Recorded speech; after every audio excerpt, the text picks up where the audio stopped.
내 언약을 깨뜨리지 아니하고 내 입술에서 낸 것은 변하지 아니하리로다. 시편 89장 34절의 말씀입니다. 우리를 향하신 인자하심이 크시고 신실하신 하나님, 지난 한 주간 사랑과 긍휼로써 우리를 지켜주시고 인도하여 주심에 감사드립니다.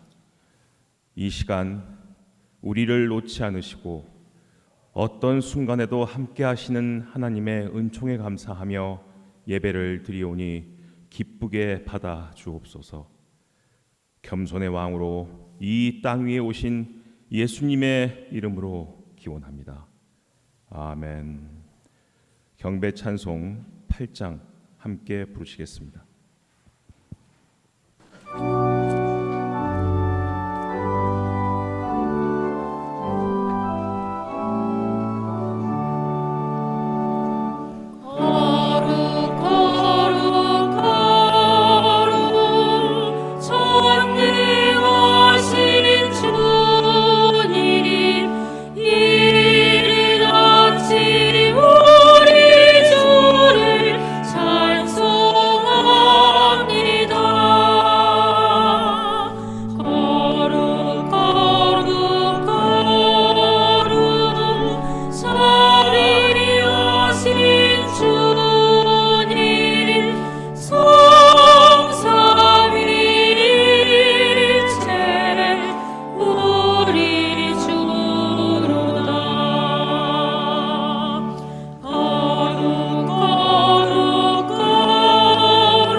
박종섭 선생님께서 성시교독 순서를 맡아주시겠습니다.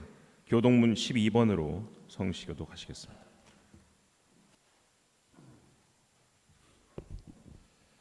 하늘이 하나님의 영광을 선포하고 여호와의 율법은 완전하여 영혼을 소성시키며 여호와의 증거는 확실하여 우둔한 자를 지혜롭게 하며 여호와의 교훈은 정직하여 마음을 기쁘게 하고 여호와의 계명은 순결하여 눈을 밝게 하시도다. 여호와를 경외하는 도는 정결하여 영원까지 이르고 여호와의 법도 진실하여 다 의로우니 금 곧 많은 순금보다 더 사모할 것이며 꿀과 송이꿀보다 더 달도다. 다음은 김현숙 교수님께서 대표 기도해 주시겠습니다. 기도하시겠습니다. 하나님 아버지, 오늘도 한 주를 돌아보며 예배 드릴 수 있는 환경을 허락하심을 감사드립니다. 2024년 새해가 시작된 지 엊그제 같은데 벌써 이 해의 3분의 1이 지나가고 있습니다. 이 시점에 새해에 허락하신 성경 말씀을 잊지 않고 날마다 묵상하고 기도함으로 올해 하나님이 우리를 위해 예비하신 길로 나아갈 수 있도록 인도해 주시옵소서. 올 한 해도 하나님의 축복과 보호하심이 우리 가운데 넘치기를 바랍니다. 하나님의 얼굴을 우리에게 비추어 주사 은혜가 넘치기를 원합니다. 하나님의 얼굴을 우리에게 향하여 드사 평강이 넘치기를 간구합니다. 가족을 축복하시고 장막을 축복하시고 직장을 축복하여 주시옵소서. 세종대학교, 세종사이버대학교, 세종고등학교, 세종초등학교 외 세종사업장들을 축복하시고 기관장들, 교수님들, 교사분들, 학생들, 직원들을 축복하여 주시옵소서. 대한민국 대통령과 위정자들을 축복하시고 이 나라 이 민족을 이끌어가는 각 분야의 지도자들을 축복하여 주시옵소서. 대한민국은 하나님이 쓰시는 나라입니다. 이 국민은 하나님이 쓰실 민족입니다. 세종산하 교육기관들을 통해 대한민국을 이끌어갈 인재들을 양성하게 하시고 나아가 세계적으로 영향력을 끼치게 될 세종인들을 배출하게 하여 주시옵소서. 마지막 때에 하나님이 쓰시는 귀한 교육기관들이 되기를 바라고 구합니다. 세종예지원교회에서 예배와 기도가 끊이지 않게 하시고 세종산하 기관들이 하나님의 뜻에 따라 이끌릴 수 있도록 영적인 심장의 역할을 감당하는 곳이 되게 하여 주시옵소서. 예지원교회에서 세종기관들을 향한 기도의 불씨가 끊어지지 않기를 간구합니다. 오늘 예정된 하나님의 말씀이 선포될 수 있도록 인도해 주시고 찬양과 말씀, 기도를 통해 하나님의 뜻을 더욱 깊이 깨달을 수 있는 시간이 되게 해 주시옵소서. 성가대 찬양을 통해 하나님만이 홀로 영광 받으시고 말씀을 전하시는 이태아 교목 실장님 가운데 대언의 영이 임하게 하사 참석자들의 말씀 가운데 하나님의 음성을 들을 수 있기를 간구합니다.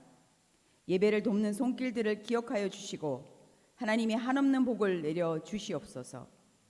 예배의 시종을 성령님께 의탁드리며 지금 이 순간도 살아계시고 역사하시는 예수 그리스도 이름으로 기도드립니다. 아멘.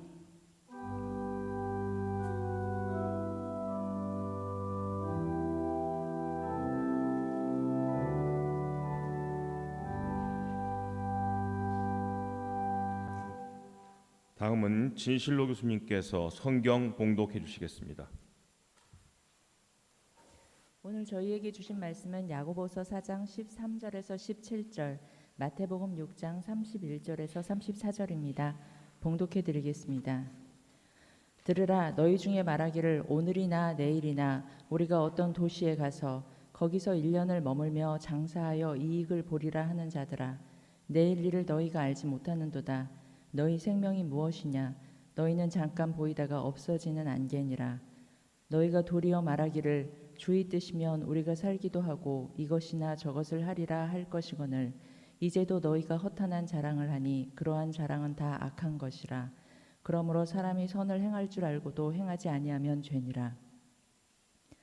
그러므로 염려하여 이르기를 무엇을 먹을까 무엇을 마실까 무엇을 입을까 하지 말라. 이는 다 이방인들이 구하는 것이라. 너희 하늘 아버지께서 이 모든 것이 너희에게 있어야 할 줄을 아시느니라. 그런즉 너희는 먼저 그의 나라와 그의 의를 구하라.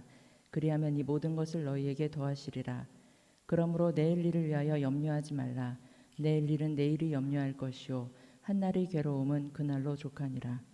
이는 하나님의 말씀입니다.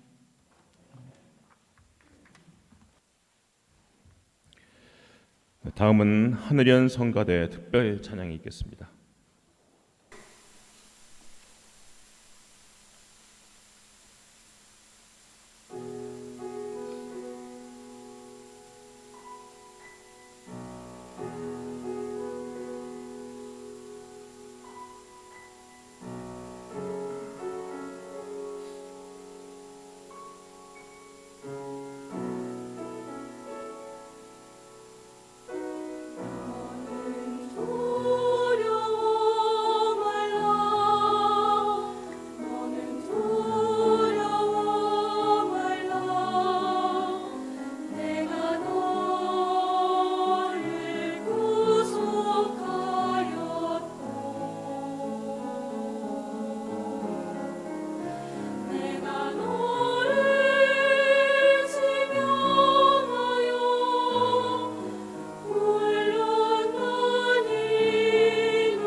다음은 이태하 교목실장님께서 설교 말씀해 주시겠습니다.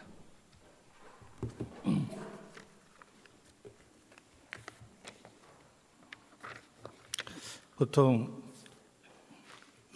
정년 퇴직을 하고 은퇴를 하면 편하게들 지낸다고 하는데 저는 그렇지 않은 것 같습니다. 은퇴를 했는데도 정말 편치가 않는데 아마 제가 이게 설교를 하기 때문이 아닌가 이런 생각이 됩니다. 설교를 2년 넘게 하고 있는데 이제 설교를 하려면 오랜 시간 묵상이 필요합니다. 오랜 시간 묵상을 하다 보면 그런 생각이 들어요. 아직도 제가 더 영적으로 아직 연결질 못했구나. 너무 깨달음이 더디다 하는 생각을 지울 수가 없습니다. 그래서 요즘 제일 부러운 사람이 있습니다. 누구냐 하면 김영석 교수님입니다. 제가 딱 한 90세부터 설교를 했으면 좋겠어요. 딱 90세. 한 2048년 전부터. 그때쯤이면 좀 낫지 않을까. 지금보다는. 아니면 김영석 교수님처럼 한 100세, 2058년부터 한 1년을 하든 몇 개월을 하든 그때부터 하면 좀 더 설득력 있고 또 영적으로 충만한 그런 설교를 할 수 있지 않을까 하는 그런 생각을 합니다. 또 하나는 거의 평생을 대학에서만 지내다 보니까 경험의 폭이 너무 좁아요. 그러다 보니까 성경 말씀을 온전히 담아내는데 한계가 있더라고요. 원래 성경 말씀을 온전히 담아내려면 정말 사도 바울처럼 인생을 파란만장하게 사는 그런 경험의 지평이 필요한데 그런 지평이 너무 저에게는 없어요. 물론 고생을 많이 했습니다. 그러나 주로 경제적인 고생이었을 뿐이고 주로 학교에서 대학에 20세 대학에 입학한 이래 학교 밖을 한 번도 나간 적이 없기 때문에 그러다 보니까 경험의 폭이 너무 좁다는 것을 설교 말씀을 준비할 때 아주 절감하게 됩니다. 오늘은 제가 하나님의 뜻이라는 제가 평소에 많이 생각해왔던 주제를 갖고 말씀을 좀 드릴까 합니다. 사람들이 인생사에서 중요한 문제를 결정해야 될 때면 늘 하나님께 기도를 합니다. 그러면서 하나님 어찌하면 좋겠습니까? 하고 하나님한테 종종 묻죠. 특히 젊은 청년들 같은 경우에 취업을 할지 진학을 할지 또 취업을 한다면 어떤 곳에 취업을 할지 또 누구와 결혼을 할지 등등 많은 선택사항이 있죠. 또 뭐가 앞이 보이지 않고 막막할 때도 또 하나님께 기도를 하죠. 제가 어떻게 했으면 좋겠습니까? 근데 이런 하나님의 뜻을 묻는 질문을 놓고 신학적으로 두 개의 상반된 견해가 있습니다. 하나는 이러한 하나님의 매사에 하나님의 뜻을 묻는 것이 굉장히 신앙적이라고 얘기하는 입장이 있고 또 한편에서는 이렇게 매사에 하나님께 뜻을 묻는 것은 반신앙적이다. 비성경적이라고 주장하는 입장이 있습니다. 저는 후자 입장입니다. 왜 그런 거 아니? 우리가 매사에 어떤 직장을 선택하는 것이 좋은지, 누구와 결혼하는 것이 좋은지, 어떤 일을 해야 좋은지 이런 것들을 매사에 묻는다면 도대체 우리가 뭐하러 지식을 쌓고 경험을 쌓고 배우겠습니까? 그저 하나님께 모든 것을 물어서 결정하면 될 일을. 우리가 하나님과 인간의 관계를 부모와 자식 간의 관계로 비유한다면 좋은 부모란 어떤 부모이겠습니까? 자식이 매사 모든 것을 자신에게 묻기를 원하는 그런 부모는 결코 좋은 부모일 수가 없을 겁니다. 물론 성장기까지 성인이 될 때까지는 교육을 시키고 인생을 어떻게 살아야 되는지 윤리적이고 도덕적인 가르침을 줄 뿐이고 성인이 된 이후에는 모든 것을 자녀가 알아서 선택하고 또 행동하기를 원하는 것이 진정 훌륭한 부모라고 할 수 있을 겁니다. 하물며 하나님 아버지께서 우리에게 매사에 건건마다 우리를 관여하시고 우리에게 보고를 듣기 원하실 것 같지 않습니다. 그럼에도 불구하고 많은 사람들이 무슨 일만 닥치면 신앙이다, 순종이라는 미명하에 하나님께 무릎을 꿇고 기도합니다. 이러한 그 하나님의 뜻을 묻는 그러한 행동을 몇 가지로 분류해서 생각을 해보았습니다. 첫째는 자신의 유익을 구하기 위해서 하나님의 뜻을 묻는 경우입니다. 대부분은 이 경우에 속한다고 볼 수 있습니다. 만약에 자신의 유익을 구하기 위해서 하나님의 뜻을 묻는 행위라면 우리가 점쟁이나 무당을 찾아가서 어떻게 쓰면 좋겠냐고 점치는 것과 다를 바가 없을 겁니다. 나의 욕망을 채우기 위해서, 나의 유익을 구하기 위해서 하나님의 뜻을 묻는 거라면 내가 믿는 것은 하나님이 아니라 사실은 나의 욕망을 채워지는 우상에 불과합니다. 예수님께서는 이런 류의 질문, 이런 류의 하나님의 뜻을 묻는 것에 대해서 어떻게 말씀하셨냐 하면 오늘 읽은 마태복음 6장의 말씀이십니다. 무엇을 먹을까? 무엇을 마실까? 무엇을 입을까? 염려하지 마라. 이것은 이방인들이 구하는 것이니라. 천부께서는 이 모든 것이 너희에게 있어야 될 줄을 아시느니라. 그러므로 너희가 먼저 하나님의 나라와 그 의를 구하라. 그리하면 이 모든 것을 더하시리라. 라고 말씀하고 있어요. 여기서 먹고 마시고 입는다는 문제는 다시 얘기하면 세속적인 일이에요. 이런 세속적인 일을 갖고 일일이 하나님께 묻지 말라는 거예요.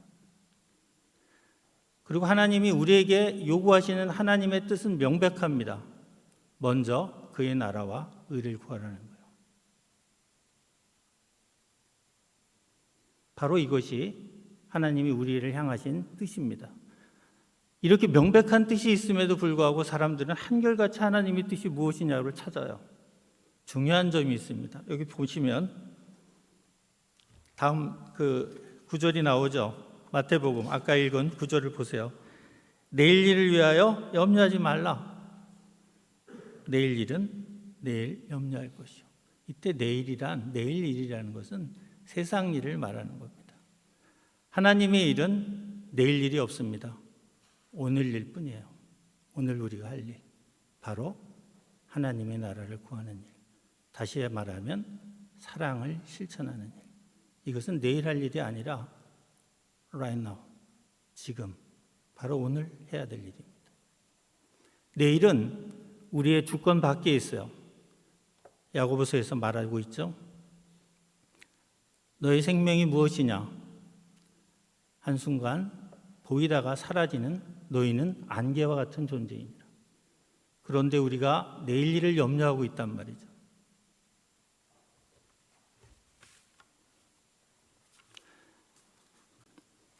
이때의 염려는 오해하지 말아야 될 것이 나중에 말씀드리겠지만 생각하고 계획하고 하는 것을 하지 말라는 얘기는 아닙니다.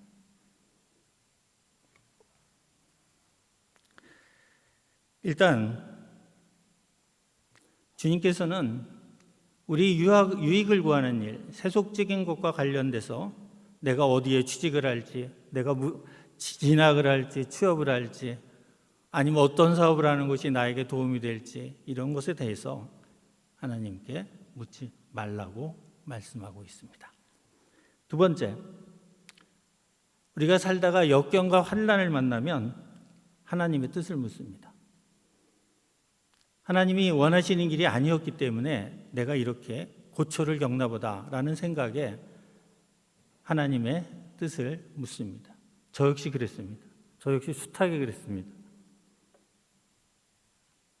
그런데 우리가 역경과 환난을 당할 때마다 하나님의 뜻을 물으며 방황한다면 이 짧은 인생에 우리는 그 어떤 것도 이룰 수 없을 겁니다. 심지어는 하나님이 원하시는 일이 있다고 할지라도 그 일 가운데서도 늘 역경과 환난은 있게 마련입니다. 제 경우를 조금 말씀을 드릴까 합니다.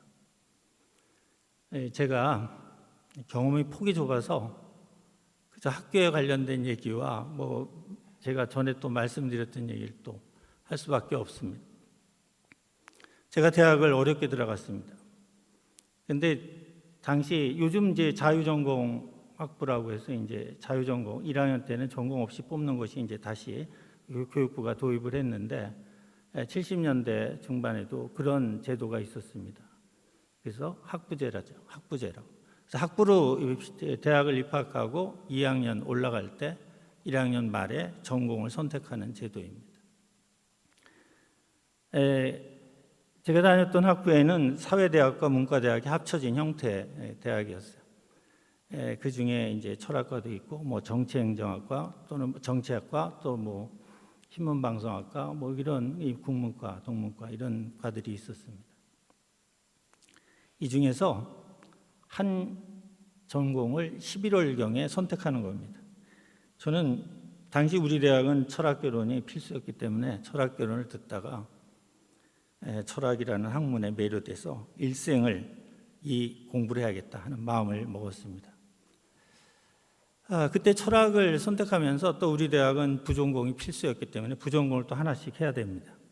그래서 대개 철학을 전공하면 부전공으로는 취업이 되는 경영학이나 또는 교직 과목 이런 것들을 선택하는데 저는 무슨 생각을 했는지 지금 보면 어처구니 없는 선택이었는데 철학을 끝까지 하려면 제가 그 당시 여러 가지 굉장히 경제적으로 어려웠기 때문에 아마 대학 졸업할 때쯤 되면 아마 취업을 하리라 이렇게 생각을 했던 것 같습니다. 그래서 취업을 하지 않으려면 취업이 안 되는 전공을 부전공으로 선택해야겠다라는 생각을 했습니다.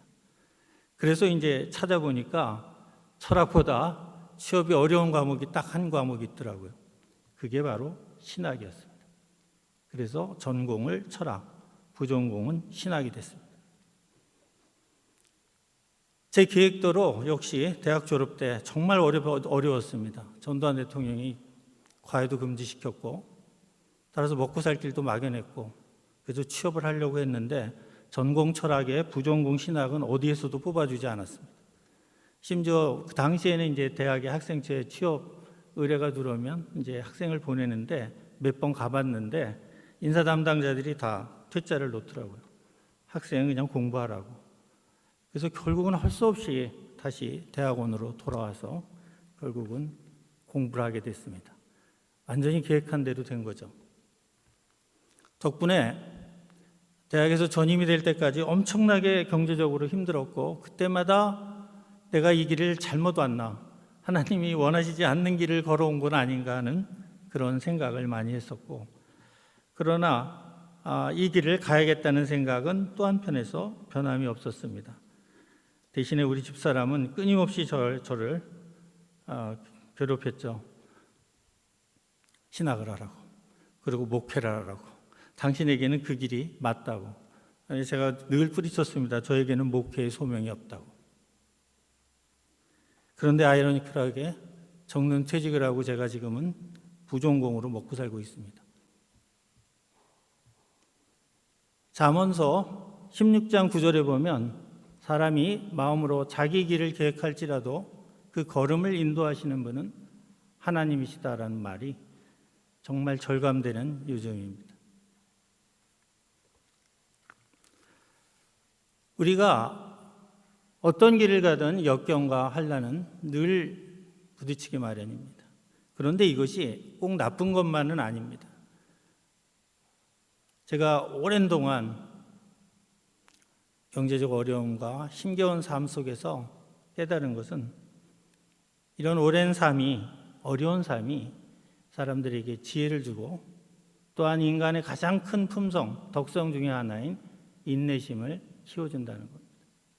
그런 점에서 우리가 역경과 환난을 맞았다고 해서 이 길이 내 길이 아닌가 보다 하고 방황하는 것은 잘못된 생각이라고 생각합니다. 세 번째입니다. 어떤 때 또 하나님의 뜻을 묻냐 하면 제가 보니까 어떤 일을 하다가 실패하면 하나님을 뜻을 묻습니다. 이 길이 내 길이 아니었나 보다. 근데 중요한 게 있습니다. 어떤 일을 하다 보면 사람이 실패할 수도 있지 않습니까? 실패하는 경우는 뭐 다반사입니다, 사실. 입시에도 실패할 수 있고 또 직장에도 실패할 수 있고 사업을 하다가 망할 수도 있고 자기가 원하는 어떤 일을 계획했다가도 실패할 수 있고 그런데 그때 하나님의 뜻을 묻는 경우는 대부분 그 일에 너무 의미를 많이 두기 때문에 다시 말하면 그 일에 인생의 의미를 걸었기 때문에 길을 잃게 됐고, 따라서 그때 하나님의 뜻을 묻는 경우가 많습니다. 적어도 믿는 사람이라면 이때 하나님의 뜻을 물어서는 안 된다고 생각합니다. 오늘 우리가 야고보서에서 한 말처럼 생명이 무엇이냐? 너희는 잠시 보이다 사라지는 안개와 같으니라는 말씀을 하고 있습니다. 우리가 세속적인 성공, 세속적인 출세는 인생의 의미를 채워줄 수가 없습니다. 여러분 잘 아는 톨스토이는 인생 50의 나이를 기점으로 회심을 했습니다. 당시 전쟁과 평화, 안나 까레니나 같은 아주 유명한 작품을 통해서 톨스토이는 엄청난 명성과 부를 누리게 됐습니다. 그런데 50세를 전후해서 잇따라 3명의 자녀가 죽게 되고 자신을 사랑하고 키워줬던 숙모와 고모가 잇따라 죽으면서 그는 깨달음을 얻었습니다. 이 세상의 어떠한 명성도 결국은 이 세상에 이룬 어떤 업적도 결국은 죽음과 더불어 사라진다는 것을 깨달았습니다. 그것들이 인생의 의미를 채워줄 수 없다는 사실을 깨달았습니다. 따라서 톨스토이는 50을 기점 안나 까레니나라는 작품을 발표한 이래로 이후의 작품은 완전히 다른 색깔을 보이게 됩니다. 거의 성인 수준의 작품을 써대기 시작합니다. 그래서 대표적인 단편집들이 많죠. 유명한 작품 중에 그중에 사람은 무엇으로 사는가라는 책이 있습니다. 여기에서 그는 인생의 의미를 채워주는 것은 오직 사랑뿐이라는 이야기를 하게 됩니다. 왜 사랑일까? 인간이 누군가를 사랑한다는 것은 그에게 생명을 주는 일과 같습니다. 이것은 내 자신이 바로 사랑이자 생명의 원천이신 하나님께로부터 왔다는 확신을 줍니다. 바로 이것이 죽음을 넘어서서 인생의 의미를 주는 유일한 인생의 성공입니다. 우리가 사랑을 할 수 있는 능력이 있을 때 우리는 내 자신이 바로 하나님의 자녀임을 확신하게 됩니다. 그리고 이것이 내 인생이 죽음으로 끝나지 않고 이어질 거라는 확신을 또한 줍니다. 따라서 죽음으로 소멸되는 세속적인 성공이 인생의 의미를 채워주는 것이 아니라 바로 사랑이야말로 참다운 인생의 의미라는 것을 깨달았습니다. 사실 스티브 잡스도 마지막 죽음의 병상 위에서 그가 후회한 것이 좀 더 사랑하지 못하고 일에만 빠져 산 자신의 삶을 후회했던 것과 같은 맥락이라고 볼 수가 있습니다. 하나님 보시기에 인생의 세속적 성공, 인생에 성공을 했다고 하는 사람들이 하나님 보시기에는 실패한 인생일 수가 있고, 우리가 인간의 눈으로 볼 때 실패한 인생이 하나님 보시기에는 성공한 인생일 수가 있는 겁니다. 그래서 우리가 잘 아는 예수님이나 또 12사도나 또는 사도 바울이나 그 많은 또 순교자들의 일생을 보면 인생이 우리가 세속적 관점에서 보면 실패한 인생들이지만 하나님이 보시기에는 바로 성공한 인생들입니다.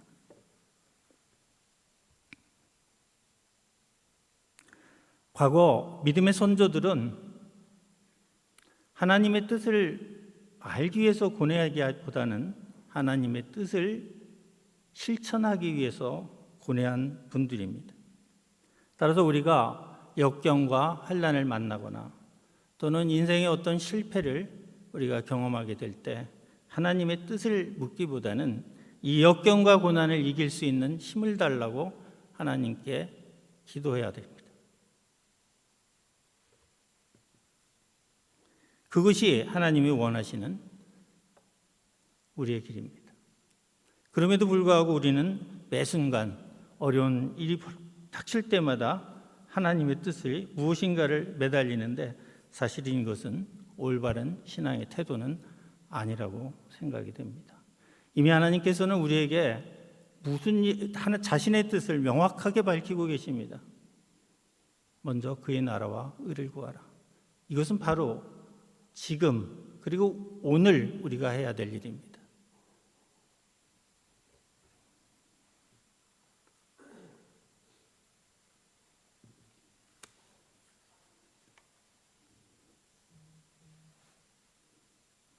그리고 세상의 일을 그렇다고 아무 신경 쓰지 말고 세속의 일은 내팽개쳐 두라는 얘기가 아닙니다.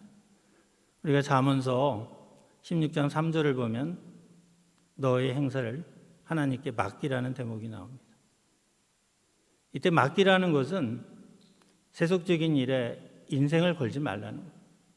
인생의 의미를 거기에 두지 말라는 거예요.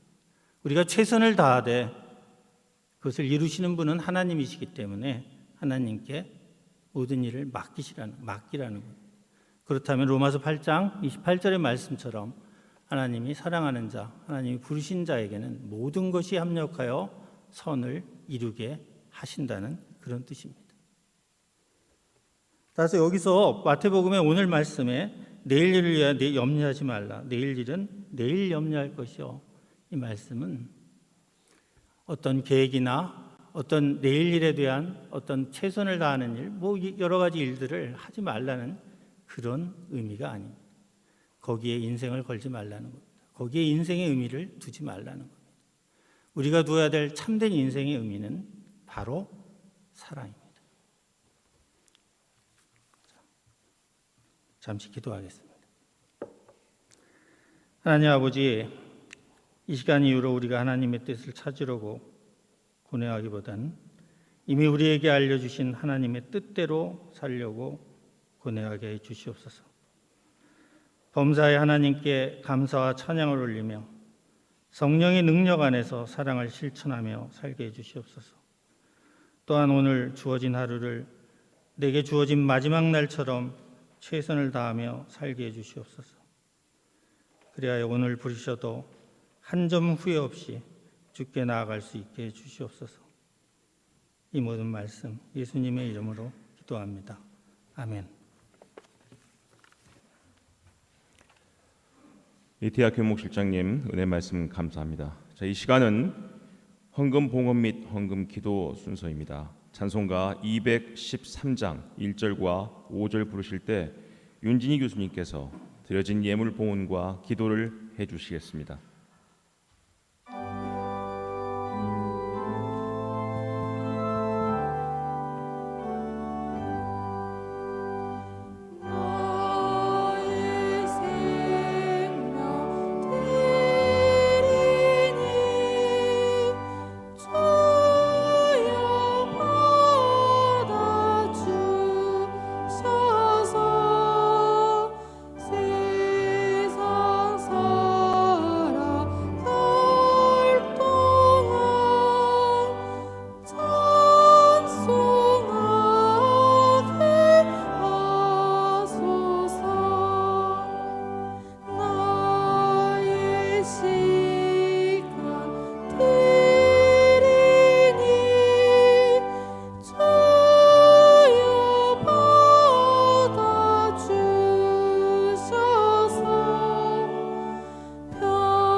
기도하시겠습니다.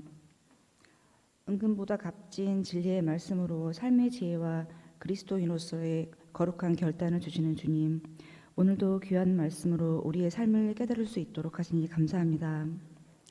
육신의 안락함과 물질의 달콤함을 쫓는데 혈안이 되는 삶이 아니라 기도의 자리, 고난의 자리, 의의 자리, 하나님 나라의 자리에 머무는 저희들이 되도록 인도하여 주옵소서. 마지막 피 한 방울까지도 아낌없이 쏟으셨던 주님의 사랑과 제자들의 발을 씻기신 주님을 본받아 오늘 저희도 십자가의 사랑으로 어려운 이웃과 고난당하는 사람들을 부욕해 하며 치유하는 삶이 될 수 있도록 이끌어 주시옵소서. 특별히 이 시간 드리는 우리의 예물이 갈등과 분쟁이 치유되는 데 쓰이게 하시고 평화를 이루며 이웃을 사랑하는 데 사용되게 하옵소서. 우리의 삶의 주인이 되시사 쓸 것을 아시고 공급하여 주시며 언젠가 기쁨과 신뢰로 주님을 따르게 하옵소서. 물질과 귀한 시간과 봉사와 헌신을 드리는 자녀들이 삶의 현장에 동행해 주실 줄 믿사오며 예수님 이름으로 기도드립니다. 아멘. 양승준 목사님께서 환영 및 광고해 주시겠습니다. 함께 예배 참여해 주셔서 깊이 감사드립니다. 4월의 기도 제목을 나눕니다. 세계 곳곳에서 일어나고 있는 전쟁과 테러의 종식을 위해서 기도해 주시기 바랍니다. 우리가 소속되어 있는 직장 또 대양 학원을 위해서 기도해 주시기 바랍니다. 애지원교회 세종선교회를 위해서 또 기도해 주시기 바라고요. 어려움 겪고 있는 교우들 있습니다. 위해서 기도해 주시기 바랍니다. 공지사항입니다. 애지원교회 온라인 계좌가 화면에 나타나고 있습니다. 참조하셔서 봉헌해 주시기 바랍니다. 주일 예배를 위해서 순서를 맡아주심에 감사를 드립니다. 환영 및 광고는 이상입니다. 감사합니다. 결단 찬송 407장 부르시겠습니다.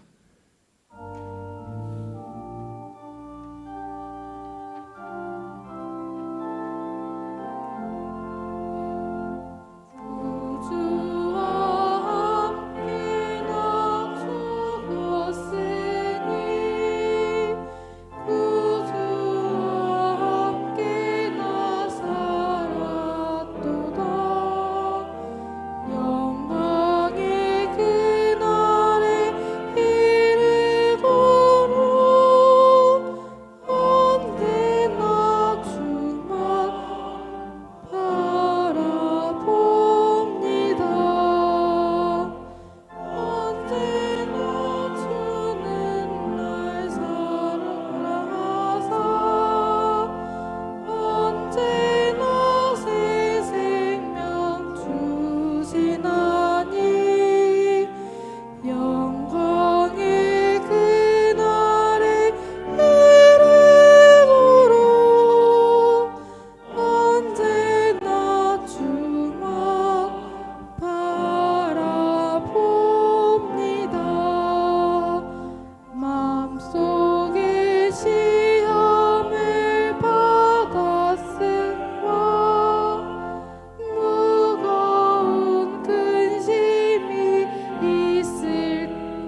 다 같이 주기도문으로 예배를 마치겠습니다. 하늘에 계신 우리 아버지, 아버지의 이름을 거룩하게 하시며 아버지의 나라가 오게 하시며 아버지의 뜻이 하늘에서와 같이 땅에서도 이루어지게 하소서. 오늘 우리에게 일용할 양식을 주시고 우리가 우리에게 잘못한 사람을 용서하여 준 것 같이 우리 죄를 용서하여 주시고 우리를 시험에 빠지지 않게 악에서 구하소서. 나라와 권능과 영광이 영원히 아버지의 것입니다. 아멘.